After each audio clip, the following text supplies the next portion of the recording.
It's time to sit back, relax, and listen to Conversations with Joan. Conversations with Joan will inspire, motivate, and empower you. Live your best life now.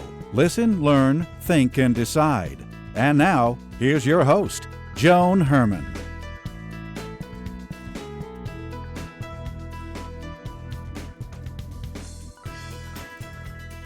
Welcome to Change Your Attitude, Change Your Life's Conversations with Joan. I'm Joan Herman. Thanks for tuning in.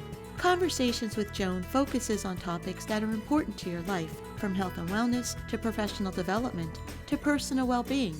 Changemakers join me to share their insights, tips, and strategies so you can thrive and live your best life now. Thank you for taking time for yourself, and thank you for letting us be a part of your life. Now, let's start talking. Today's guest, noted writer Irene O'Garden, grew up in what seemed like the perfect American Midwestern family. Behind the scenes, however, it was anything but. Irene joins us today to discuss her journey from cruelty, narcissism, and neglect to one of understanding and forgiveness. She teaches that it's never too late to heal from family damage and that being afraid is nothing to be afraid of. Irene has won or has been nominated for prizes in nearly every writing category. Her new book is Risking the Rapids: How My Wilderness Adventure Healed My Childhood. Welcome, Irene. Thank you so much for joining us. Oh, it's my pleasure to be here, Joan.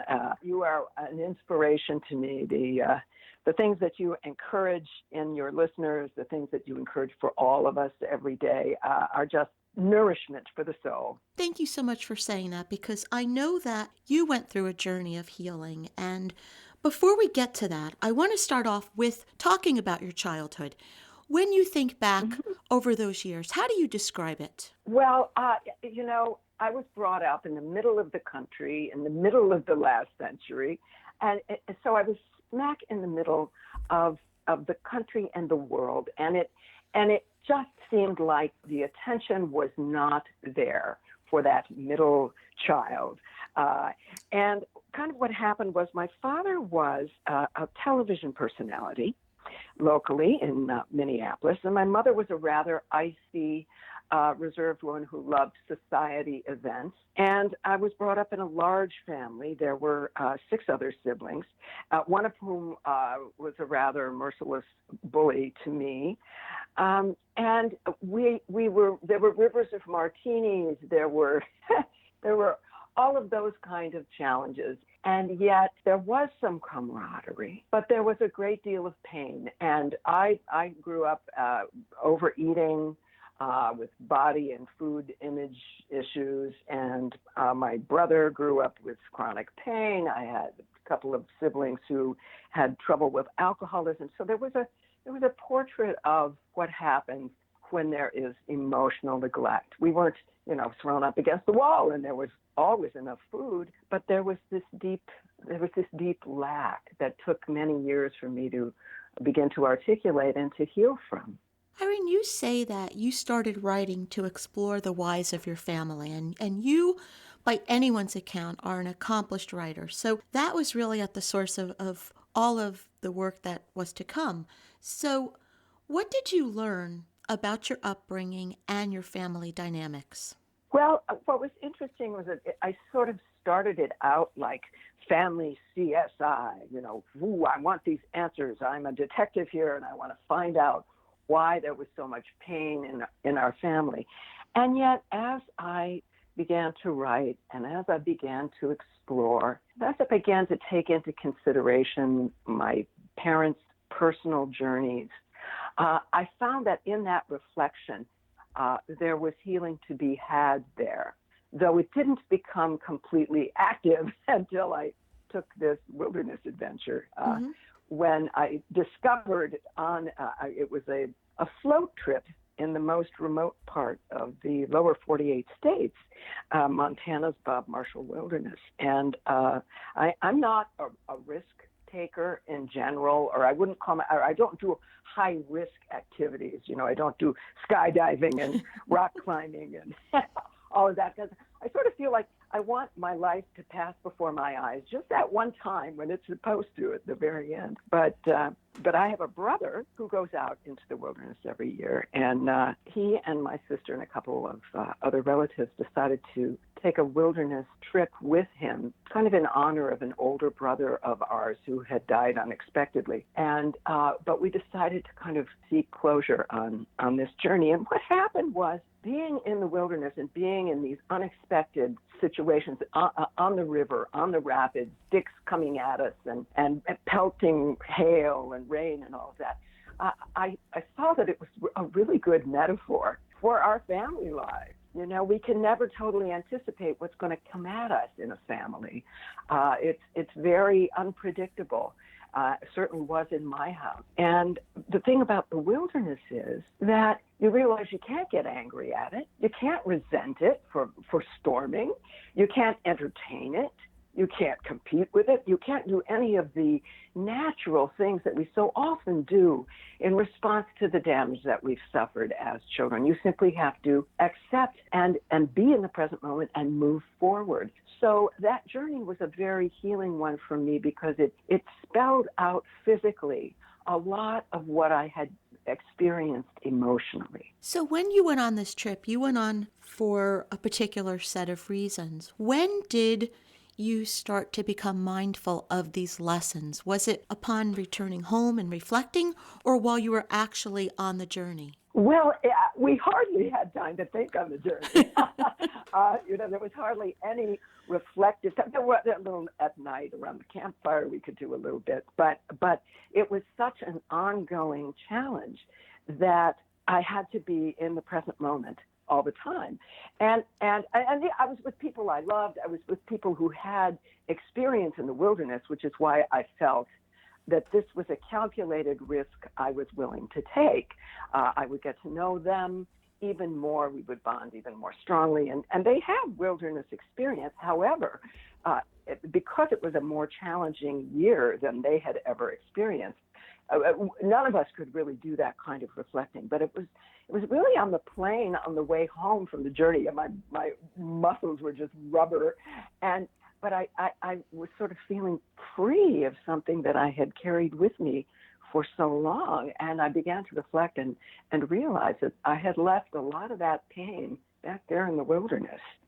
So it really wasn't until I left and came home and reflected and looked at some of the earlier writing that I'd done about my family situation, and I went, oh my heavens, I can see why I'm feeling better now. So from the time that you decided to go on this journey, given the fact that once you were there, you were all in and you couldn't turn back and you just had to go for it at that point. So what did you learn from that? What lesson did that teach you? Well, as I was sort of saying earlier, emotions like resentment and anger just aren't helpful. You can make a case for them, but they're not helpful. Even fear isn't that helpful. It's not to say that you don't experience these things when we are in a risky situation, but it's that we have to learn to let go of them so they don't interfere with the business of surviving. You don't want to feel those feelings about the people that you're with. You're all trying to pull together. You're all trying to get through the experience. It doesn't mean that we don't acknowledge pain or that we have had less than we deserve. It just means that once we see that, we can let that go. And facing something that you were afraid of, or something that it challenged you, there was a little bit of danger to it. Does that bring some type of, as they say, spice to life? Did that really energize and invigorate you to have some passion in life? Absolutely. I mean, that's the gift. The gift of taking a risk. Well, there are a number of gifts, actually, I think, that taking a risk brings for us. First of all, obviously, it helps us recover from things. Right. It gives us, once we commit to taking a risk, we have an instant elevation in our self-esteem, for one thing. And it's actually a natural part of healing. If we get cut, we don't, our skin doesn't go, oh my gosh, we got cut. We better never grow that skin back. No, it immediately says, we we are equipped to heal, so the skin will heal itself. And that's, I believe, true of our psyches as well. So I don't mean to downplay how frightening some risk can be. Certainly there were times where we were afraid on this trip, but being afraid is really nothing to be afraid of. It means you're pushing your envelope. We're putting ourselves into a little discomfort, and that stretches who we are. Parts of this trip were just exhilarating. It was a tremendous privilege to be in these incredible mountains, to see the wilderness beauty.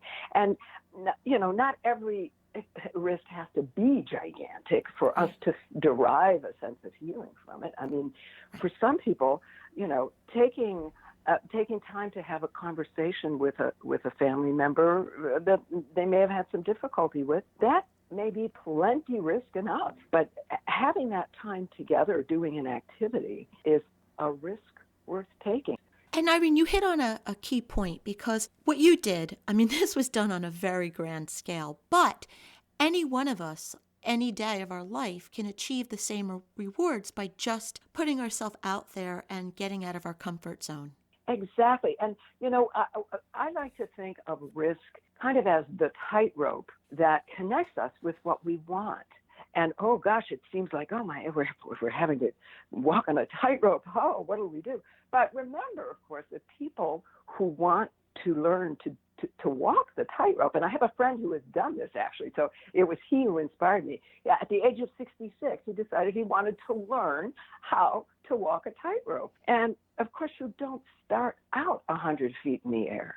You start out with a tightrope on the ground, so you get used to the feel of the rope. And then it's raised up little by little. But you take each step and learn to feel comfortable in each step, so that as we look and see, well, what is it I want that's at the other end of that tightrope? Maybe I want to be more comfortable with a family member, or maybe I just want to feel some pride in my body. Maybe I want to have a physical challenge. But there are all kinds of challenges that we can take, all kinds of risks. But I find that if you decide that you want to take a risk, there will be people there who are willing to help you. There are people all around us who have taken risks, who are willing to help guide us when we say, well, I'd like to, I'd like to study this, but I don't know if I'm really capable of doing that. And you have a conversation with someone who is a learned person in that way. Or you decide, I need to get out more. I need to have a little bit more social activity in my life. How do I do that in a way that's not the phone, in a way that's not social media? How can I have a face-to-face conversation? Some people, that's a big risk. But if you start wanting to do that, you actually will find people who are willing to help you. And Irene, as we get older, we tend to lose that wonder of life. If you think about your life all the way back to birth, everything that we have done and have achieved, we at one time did not know how to do it. We had to learn it. Taking our first steps, learning math, learning to read, driving a car. Yes. All of these things, we didn't know how to do it.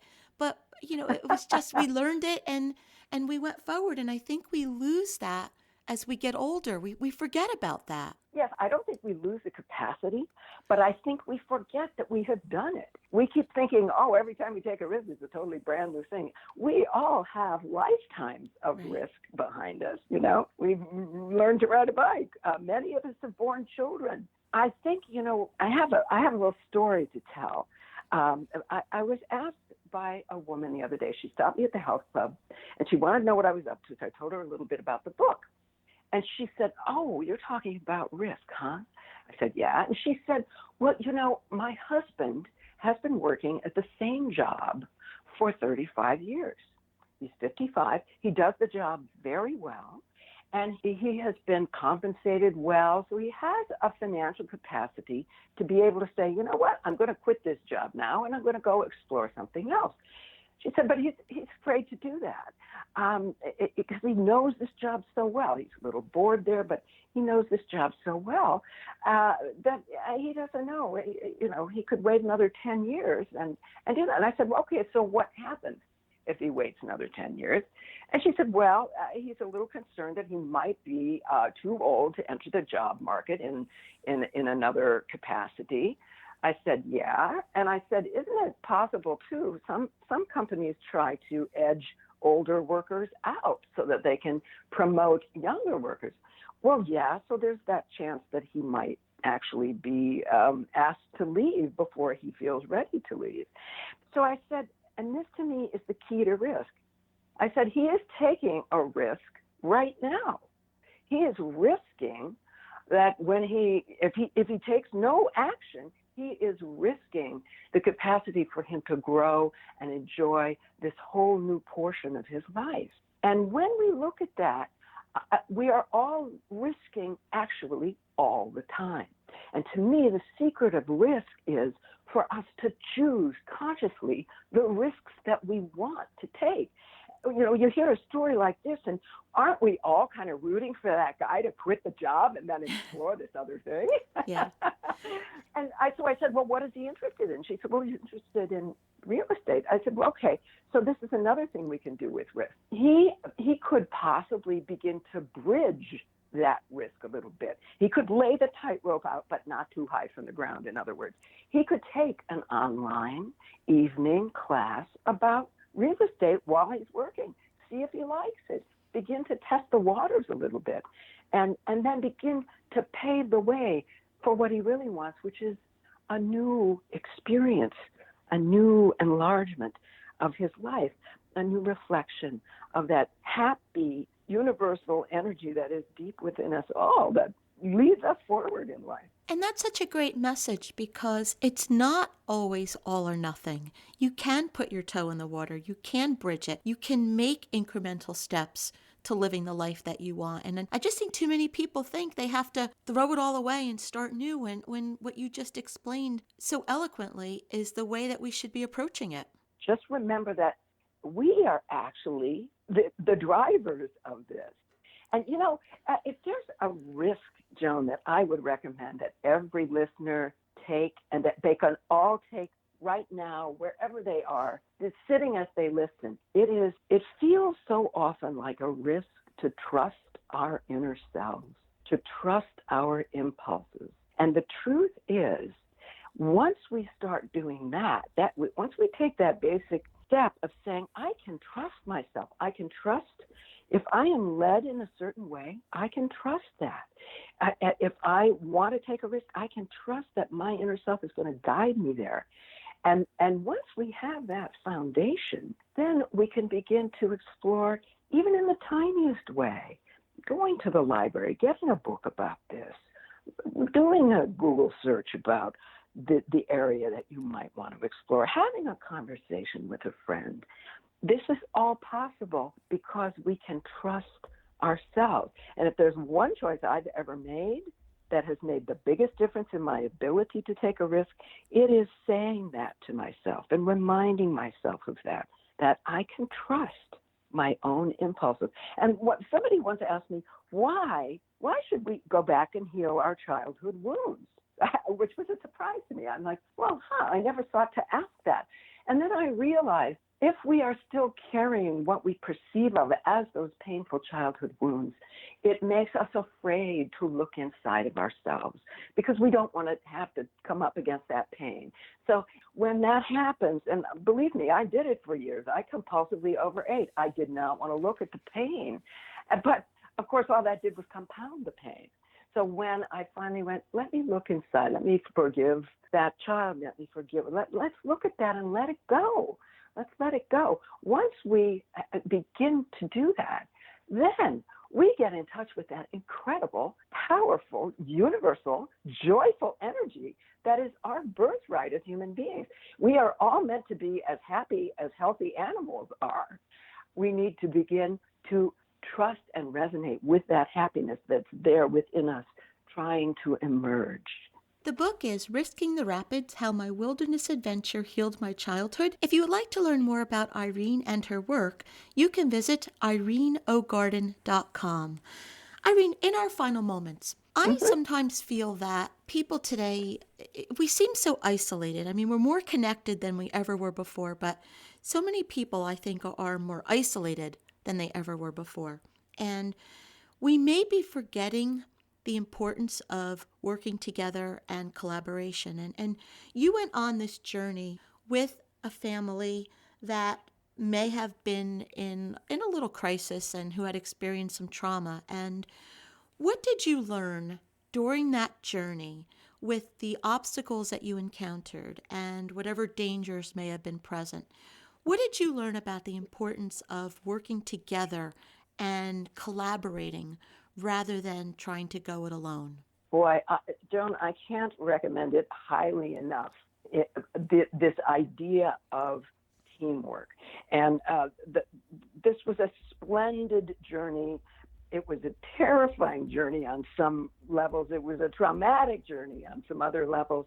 But the teamwork that we established while we were in those rafts, getting them in and out of the water, building a fire, trying to help somebody out of the river, this with well-experienced and strong family members doing their best to assist and protect one another, this is the human race at its best. And we're all dependent on one another.